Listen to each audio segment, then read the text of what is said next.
got some conversation, but we're going to go ahead and step into planer prep, clutch preparation, and go through some different aspects of that. Most of you guys have been through your planers, you know what it takes to get through every piece of it. I'm just kind of reminding guys of things to do while it's 2 degrees outside if you got a heated shop. I printed something out, you guys can use it as you may. If you want more of them, let me know, but I just went through an 11-step planer checkup.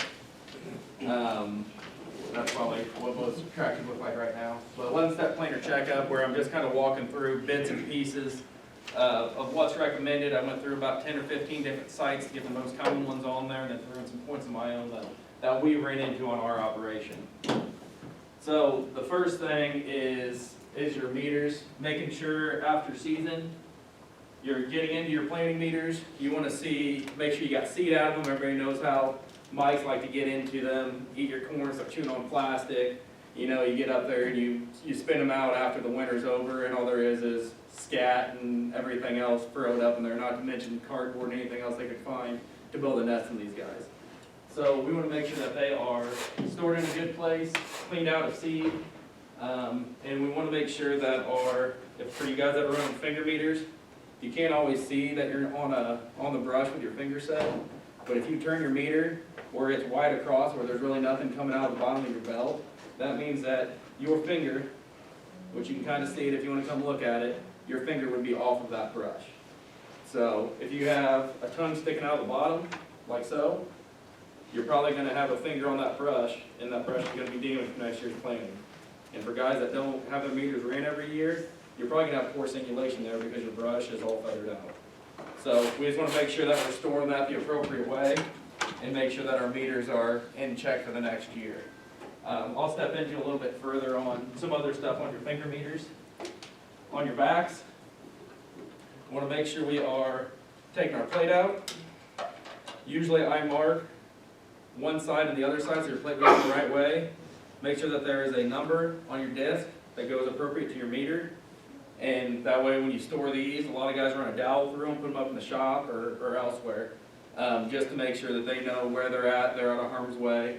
And when you do that, you can inspect your meters. I'll step into that here in a moment.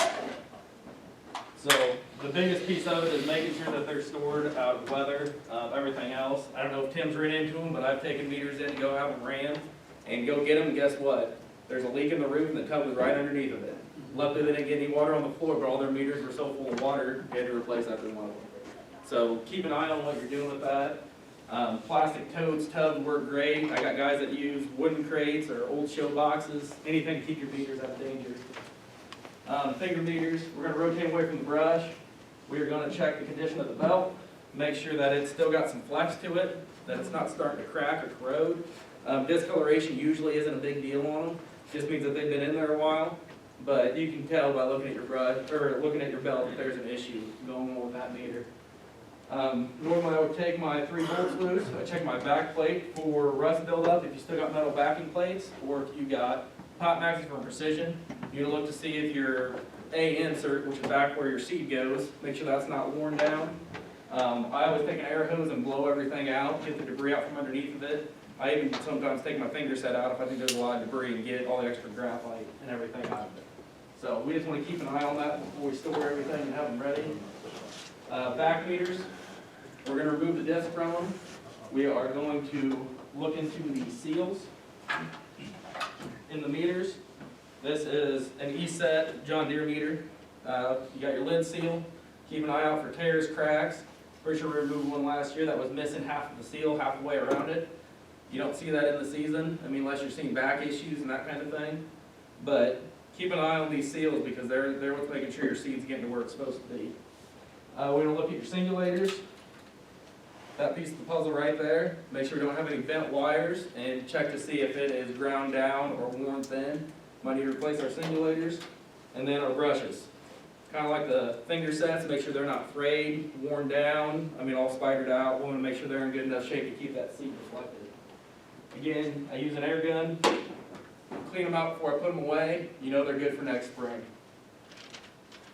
Meter calibration is never a bad idea. Precision Planting recommends that we run your meters every 100 row unit acre. So 16 row planter, every 1,600 acres have them ran. That goes for finger units, back units. I recommend running your fingers every year or every other year, depends on how many acres you plant. But it's never a bad idea to run your meters. It can always go up from where you're sitting currently. But the biggest thing with running your meters, you save time in the field while you're going. You don't have to stop, break down that meter, see if you got a string in it, see if you got an issue with that. You know the meters are running 99.5 when they go in or come off the stand and go into the field. They should be at that same level unless you got something caught in your meter. But it saves a lot of time in the field. All we need to know, if we need to run your meters or you want us to have them done for you, we need to know how fast you're going, what your population is, seed type, which a lot of times we get from your crop specialist, and your preferred vacuum pressure. And we might advise you on your vacuum pressure. If you're running, say 25 back pressure, that's too high, we're getting a lot of multiples in there, we might advise you to run 22. Whatever is gonna fit the situation. Granted, going across the field is not the same as a meter stand. We're still gonna have row unit bounce and a little bit of more shake in those meter units, but we're getting there so we can find out exactly what needs done on that row. And so my next step here is my seed tube inspection. Pull out your seed tubes. We're gonna clean out the debris in the shaft there by the seed tube drop. Use a bottle brush to clean up the buildup out of the seed tube and also off your sensor eye. I know there are guys that have had that dust sit there, might get a little moisture drawn in there. All of a sudden it's a lot harder to get off in the spring as you're going through it or when you're in the field. We also want to check, which I'm going to grab a couple of those, but check for dog ears at the bottom of your seed tubes. They're thin plastic where it's been running on the dirt and it's starting to push in and you're not getting the seed placement that you need. Row unit test ride. So we're going to get behind each row unit, we're going to pick it up, set it down, move it left and right, we're going to check your bushings, your bolts, see if anything's loose, and we're going to look over like the downforce system. So whether it's hydraulic, you want to make sure that they are in the proper operating system. If you're using pneumatic, you want to make sure that everything's bolted down tight, you don't have anything loose going on there. And I mainly think of springs.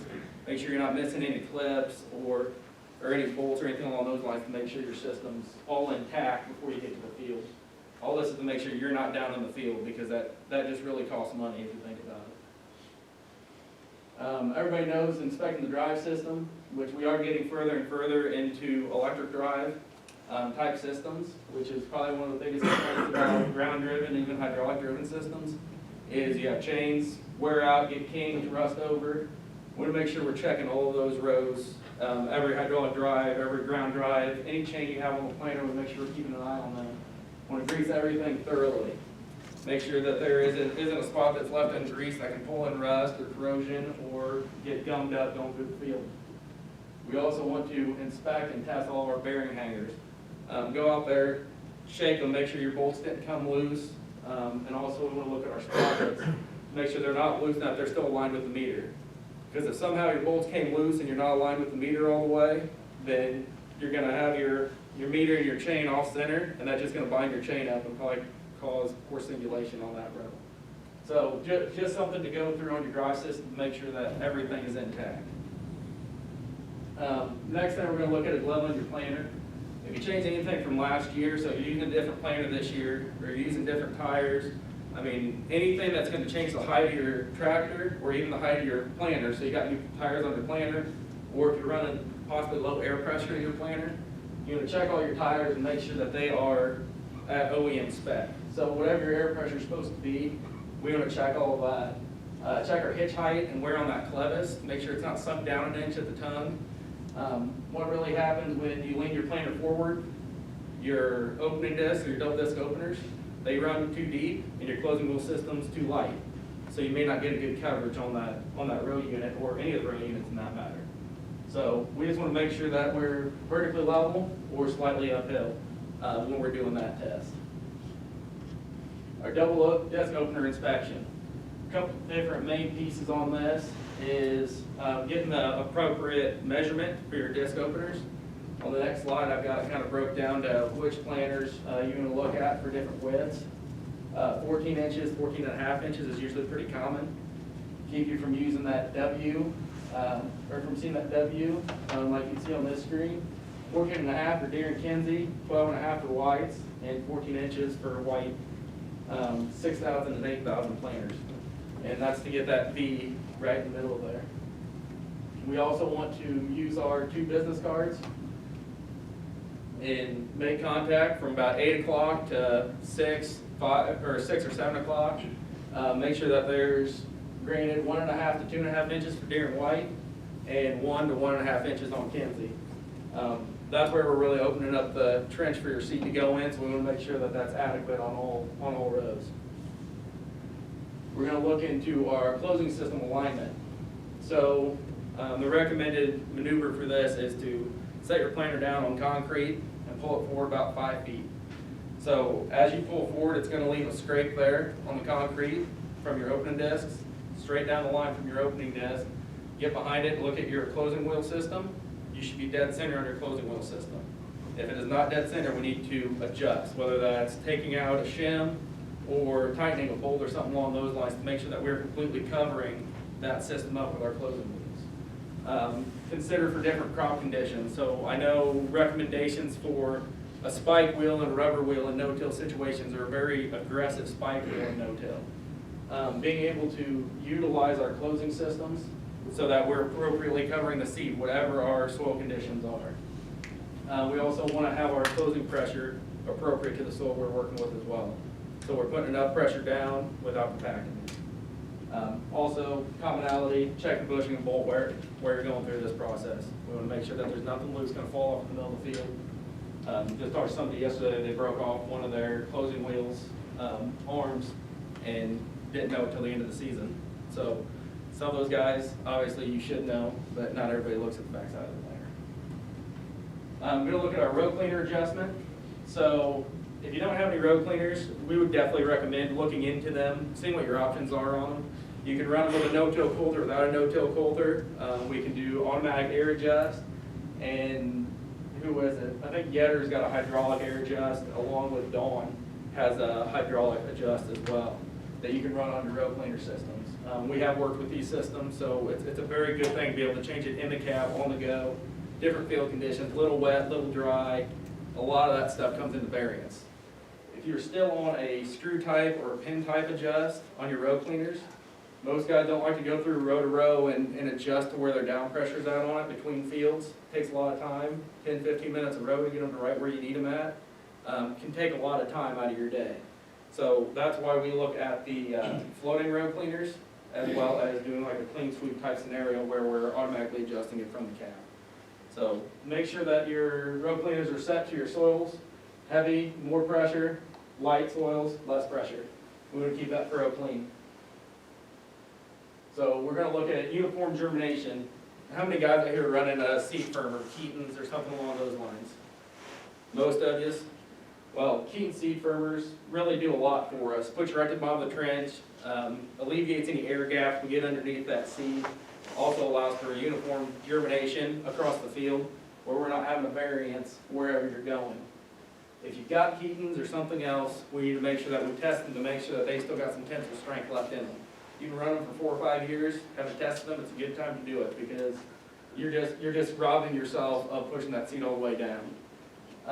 On those pages that I gave out, there's this little snippet of information. Tensile strength on a Keaton seed firmer is 12 to 20 ounces. So if you take a fish scale and pull it up, 12 to 20 ounces is what we're looking for. Another way to do it without having to scale is lift them up, or lift your planer up high enough that your firmers are resting on the ground, and pull that firmer up about 2 inches and let go of it. If it smacks the ground, you're probably about good. If it doesn't smack the ground, you don't have the tensile strength. So something to keep an eye on. Seed firmer tails are pretty cheap to replace. So if you got some that are worn down, starting to show that via the seed trench, we need to get some new firmers in there and make sure that they're up to par. The adjustment screw allows us to tighten or tension up to a point, but there are some firmers that are just completely worn out that need replaced. Yeah, the thing about Keaton's, guys, you know, like Mike was saying, if it is a V, it's actually acting as a wedge, and that seed's gonna go to one side or the other. We actually wanna push that seed down in that trench, get that good seed to soil contact. Also, I was on a forum before and talking to a guy about Keaton's and whatnot. We happened to take a look at his planter, and Keaton's usually got that kind of shape to it. His Keaton's looked like that. But he didn't know the difference. He didn't know that the planter came with it like that, so he just thought that was the shape of the Keaton's. What had happened was it backed up that planter down the ground. So, I mean, like Blake was saying, visually just inspect things. Yeah, don't back it with your Keatons in the ground. Yeah. Number one rule with Keatons, don't back it. If you're backing up with your planer in the ground, I think we need to have a deeper conversation. So, you got any questions on Keaton seed firmers? Want some, need some, want to try some different things? Keatons are also great for starter fertilizer. Want to get into that scenario, there's a lot of options there, and we're here to help with them. So, just keep us informed. Number 10 on my list is to load your monitor. I don't know how many times I go out and I go look through a guy's monitor and he's got all of his planting done, but he can't find the map. The map's not showing up the hybrids, or it's planted as soybeans or something like that. That guy did not go back and double check all of his hybrids. He selected something when he was in a hurry plant season, and instead of planting corn in that field, he decided that he was gonna plant soybeans at 35,000 population. So when you're going back and you're taking that data, especially if you're using it for harvest, it doesn't help you to track that appropriately if you don't know what's going on. So one of the big things, especially with us, is check your specific field data. Don't have mom's or mom's field or Mom South 24. I mean, you want to make sure that everything is the same across your operation. From your operators that you might have logged in there, to your field names, to your farmer names. I know I caught Dad with Deuster House as the main farm, or Deuster House Farms, and each one of them had all the same fields in them.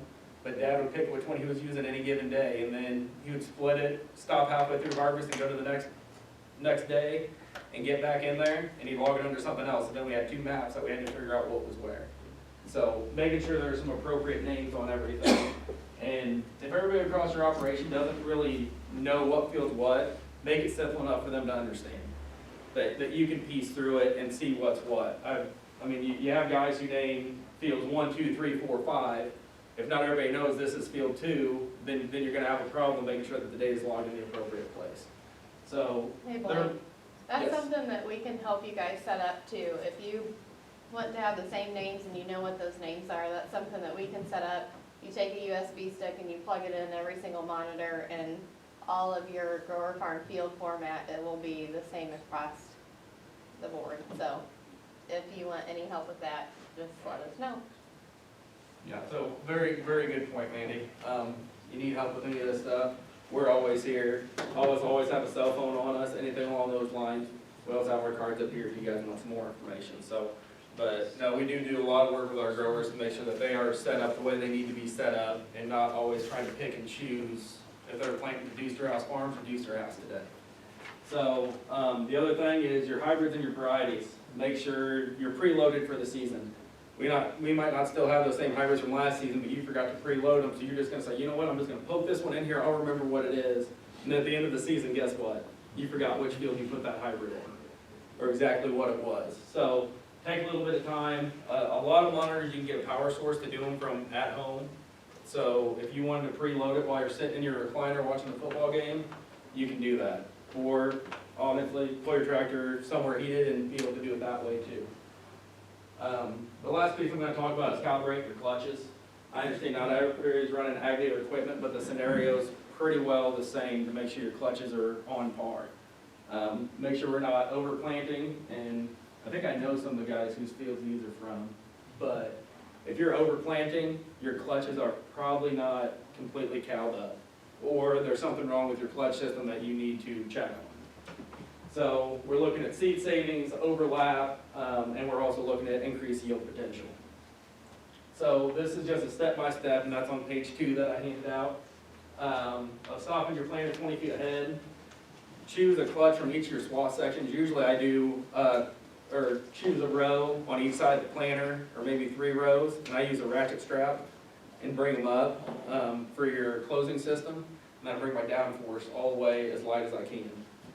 That way you can see your seed trench. A lot of the time I'll do this, but they'll go in and they'll come back out, we'll set everything down, then go across the field. They come back, we reset it. The important thing with clutches is make sure you're driving the same speed every time you exit the headlands and every time you enter the headlands. Because it is a time to GPS data on when it's going to turn on and turn off. The biggest issue I've seen is I get out clutches down pat, Dad was running the tractor, his boy gets in it and he wants to run 7 miles an hour. And all of a sudden his clutches are not anywhere where they need to be. So some key points to keep in there, but like I said, pull your closing wheels off the ground. You're going to continue planting. Like I said, I usually put everything back and then strap them back up for the next pass. to check where our clutches are at. We're gonna stop, and then we're gonna dig seeds, make sure of where they need to be. Some guys like them over just a little bit, some of them like them under a decent amount, some guys like to be able to see during harvest exactly where their point rows are at. So it's all to your preference, but we want them to work. That's the point of having clutches. I have this is on the Ag Leader system, but if you got other systems, I'm sure they have a spec for your turn on, turn off clutches. What is recommended, so you can build from there. Just looking here, which I'll let you guys get further into this by looking at your sheets, but you want to adjust your clutches a tenth at a time, just so you know that you're getting up there and you're not going to go 3-4 steps and all of a sudden now you're overplaning instead of underplaning, and vice versa.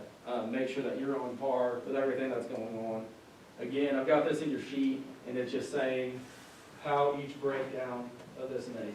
So whether you're overplaning, underplaning, which direction you need to go to make this work. We have any questions on what I had just gone over here? All right. Thank you, guys.